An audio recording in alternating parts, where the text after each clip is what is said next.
നമ്മുടെ ഈ ബസ് 1962 നിർമ്മിച്ചതാണ്. KSRTCയിൽ തിരുവനന്തപുരം ഡിപ്പോയിൽ ഓടിക്കൊണ്ടിരുന്നതാണ്. അതിനുശേഷം 1978 MGITI ഇത് വിലയ്ക്ക് വാങ്ങുകയും അതിനുശേഷം ഇത് ഇവിടെ പല ആവശ്യങ്ങൾക്കും ഉപയോഗിച്ചുകൊണ്ടിരുന്നതാണ്. ഇപ്പോൾ കുറേ കാലമായിട്ട് ഇത് ബ്രേക്ക് സിസ്റ്റം അതുപോലെ സ്റ്റീറിംഗ് സിസ്റ്റമൊക്കെ ചെറിയ തകരാറ് മൂലം ഓടാതെ ഇങ്ങനെ കിടക്കുന്ന അവസരത്തിലാണ് പുതിയ റീപെയിൻറ്റ് ചെയ്ത് ഇത് പുനരുദ്ധരിച്ച് ITI കുട്ടികളെല്ലാവരും കൂടെ കൂടി മാനേജ്മെൻറ്റിൻ്റെ ശ്രമഫലമായിട്ടാണ് ഇപ്പോൾ ഇത് ഇങ്ങനെ ഈ രീതിയിലേക്ക് ആക്കിയത്.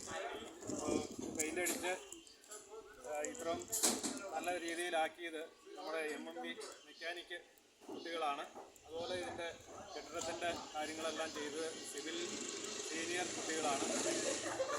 ഇപ്പോൾ നമ്മുടെ പുരാവസ്തു ആയിട്ട് ഇത് സൂക്ഷിക്കപ്പെട്ടിരിക്കുകയാണ്. ഇതിന് MGITI രാജകുമാരി ബസ് മുത്തച്ഛൻ എന്ന പേരിലാണ് ഇപ്പോൾ ഇതിന് നാമകരണം ചെയ്തിരിക്കുന്നത്.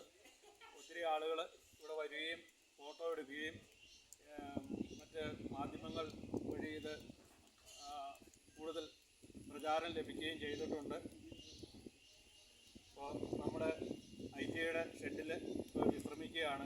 നമ്മുടെ മുൻ KSRTCയിൽ ഓടിക്കൊണ്ടിരുന്ന ബസ് ഓട്ടോ എല്ലാം നിർത്തി 47 വർഷമായിട്ട് ഇപ്പോൾ ITCക്ക്